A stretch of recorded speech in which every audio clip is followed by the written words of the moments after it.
Foolish man, go away from here. It was a bright Sunday afternoon. The sun was warm on the trees above the garden chairs where two friends sat outside a Mr. Big's restaurant in Surulere, Lagos. What started as a simple friends hangout turned into a deep and emotional conversation. Kids were laughing in the background, and the smell of jollof rice and fried chicken filled the air. David Big Dave Okoro wore shiny gold-rimmed sunglasses and drank cold malt like he had no worries in life. His flowing native wear was clean and expensive, and his smile looked like it had money inside it. Sitting across from him was his childhood friend, Johnny Balagun. John looked tired, worn out, like life had knocked him down, stepped on him, and asked for change. Johnny sighs deeply. Dave, look at my life. I can't hide it anymore. I'm suffering. Me and my wife, Rose, don't have peace at home. Dave turned slowly and leaned in. He could see the pain written all over his friend's face. Dave. Johnny, what happened again? Rose still blaming you? Johnny nods, frustrated. Every day, my guy, she keeps comparing me to you. She says, how can you and I grow up together, go to the same school, even share food during NYSC? And now you drive a Benz while I ride a bike that sounds like a sick goat. Bro, my trousers are so torn, my behind is greeting all the dogs in the neighborhood.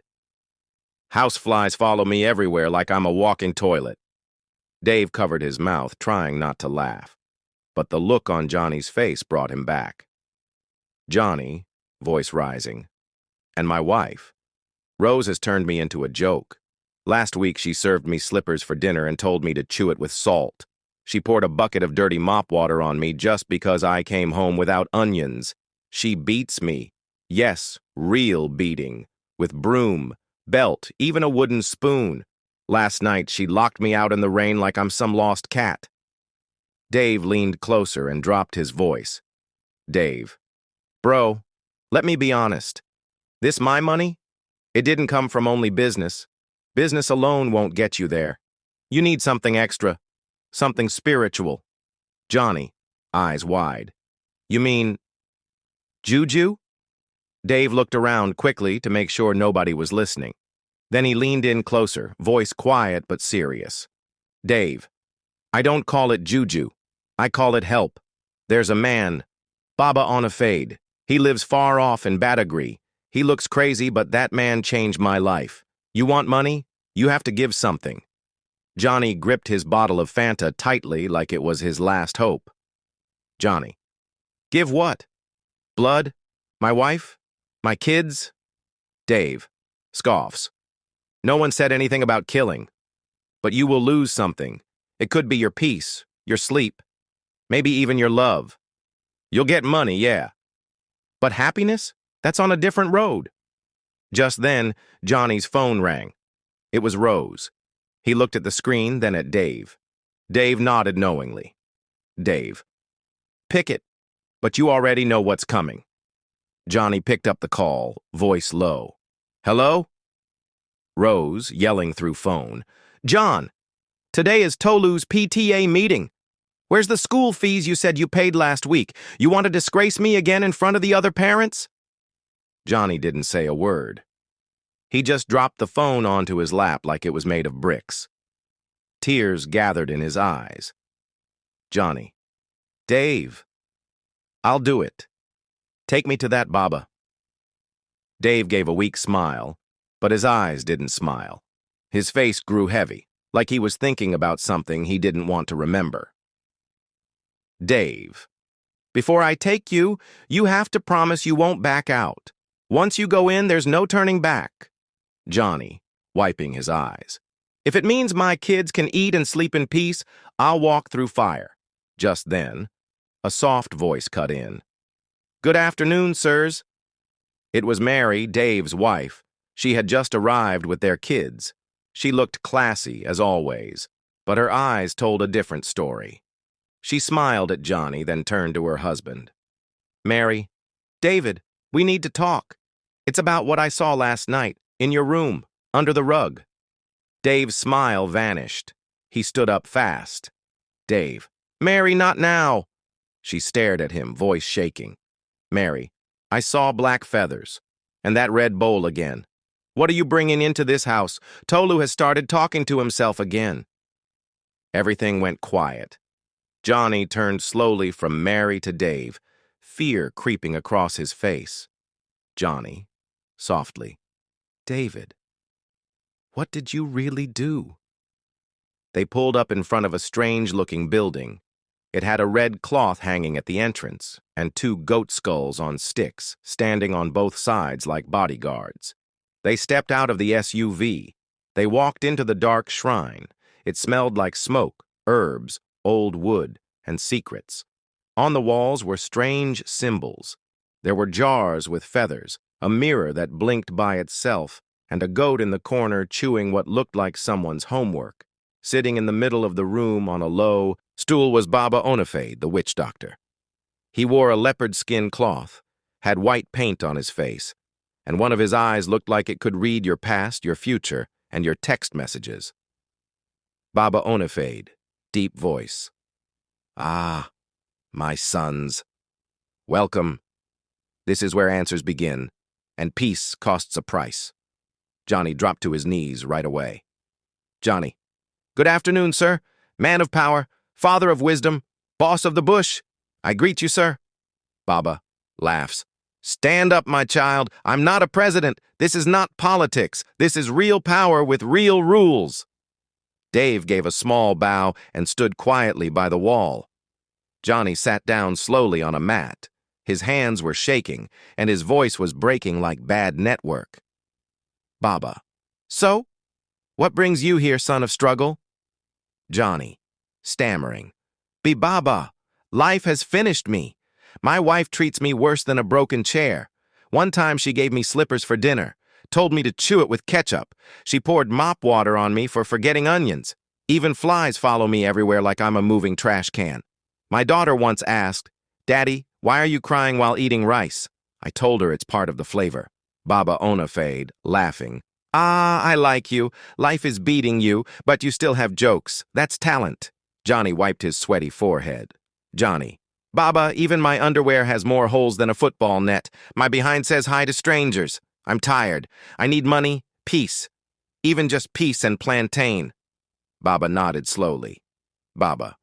Plantain is sweet, but peace is sweeter. You say you're ready? You can't joke with this. Johnny. Nervous. Baba, I'm ready. Even if you ask me to wear mosquito net as a shirt, I'll do it. Baba. Good. Very good. He stood up and went to a wooden shelf full of strange items.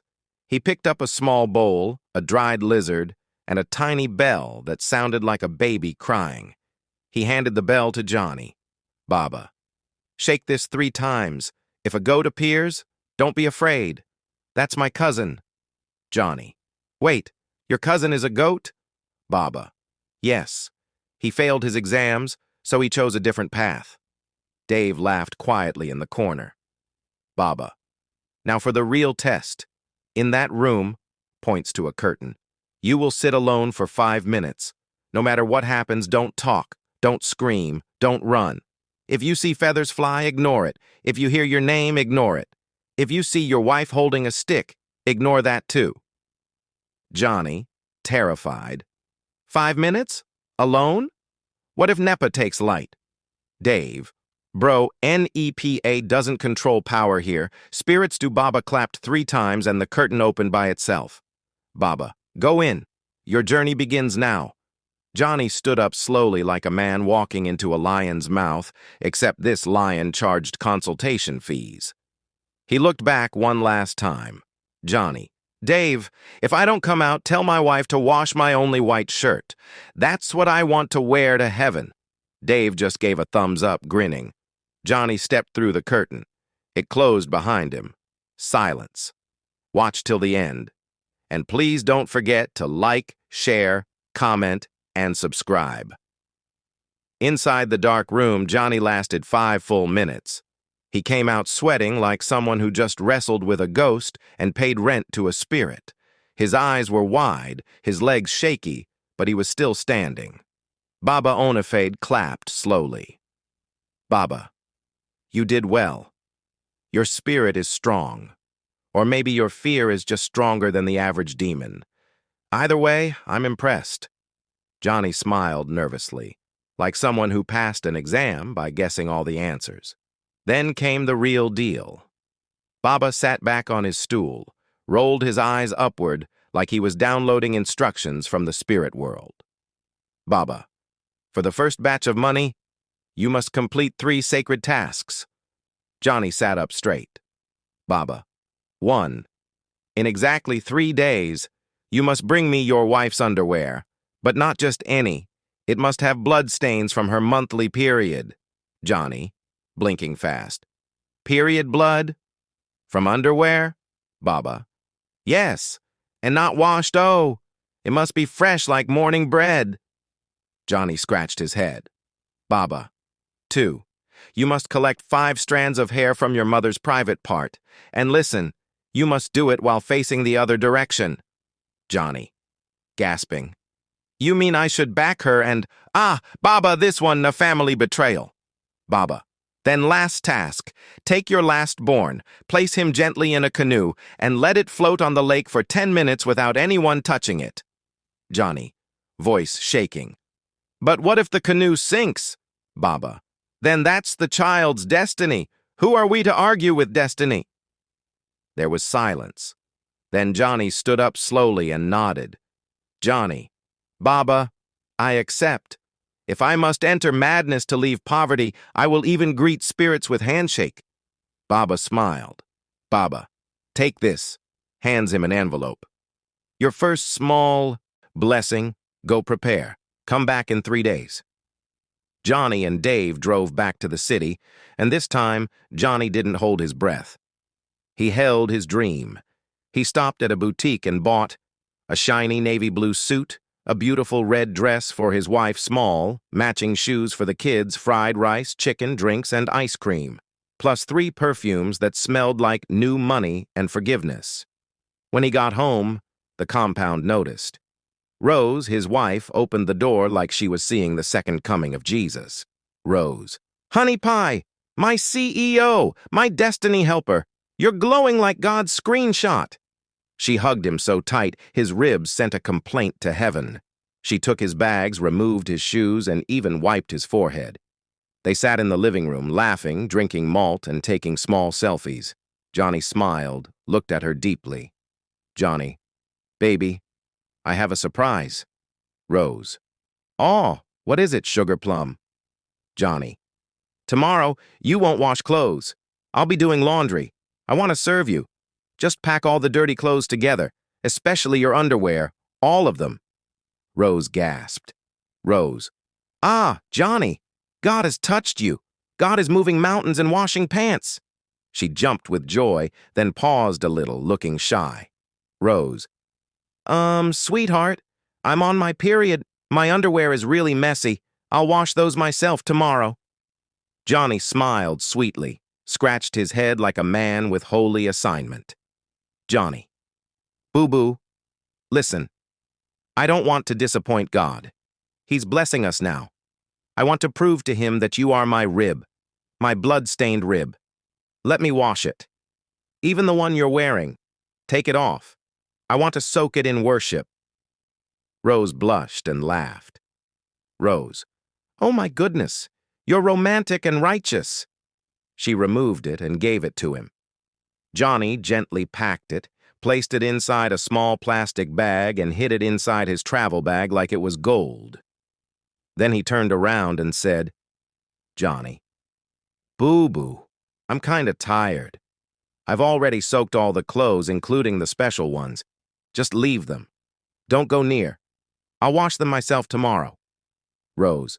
Okay, my king, you're the best. I'm even crying small inside. Johnny, smiling. Don't cry. Just know you're my rib, even if the rib is a little bloody sometimes. They laughed and hugged again. But in Johnny's heart, he knew the clock was ticking. 3 days, 3 tasks, 1 life. That's all Johnny had. That's all some people have. But what they do with those days could cost their soul. As Johnny sat quietly that night, his bag hidden in the corner with his wife's blood-stained underwear folded like gold, his mind ran wild. Is this what I've become? How did I get here? If God is real, why hasn't he answered? But in truth, God was watching. And even now, God is watching us too. Maybe Johnny's story feels too wild to be real. But people today are making real-life deals in desperation, accepting shady business to pay rent, betraying family for quick cash, consulting fake prophets for fast blessings, sacrificing peace and sleep just to wear designer shoes. And like Johnny, many of them are just tired of crying. But let's not forget what God's word says. In Matthew 7:13-14, "Enter through the narrow gate, for wide is the gate and broad is the road that leads to destruction, and many enter through it. But small is the gate and narrow the road that leads to life, and only a few find it." Johnny took a wide road, one with cash, fame, and fake promises. But it led straight to spiritual destruction. The narrow road might feel harder. It may come with delay, tears, and waiting, but it leads to peace. It leads to life. Sometimes God delays a blessing not to punish you, but to protect you. Proverbs 14:12. "There is a way which seemeth right unto a man, but the end thereof are the ways of death." It looked right to Johnny. It felt smart to take Dave's offer. But everything that looks like progress isn't from God. Let's not forget, the devil blesses too, but he takes more than he gives. Johnny didn't know he was trading more than just dirty underwear. He was trading his wife's trust, his mother's dignity, his child's safety, his own soul. Share this story with your friends, family, church groups, and neighbors. You might save a soul from a lifetime mistake. Like this, if you believe God's blessings don't require secrets or shame. Comment below. What lesson are you taking from Johnny's story? Would you have accepted Baba Onafade's offer? Follow our channel. We share stories that inspire, warn, and uplift. Subscribe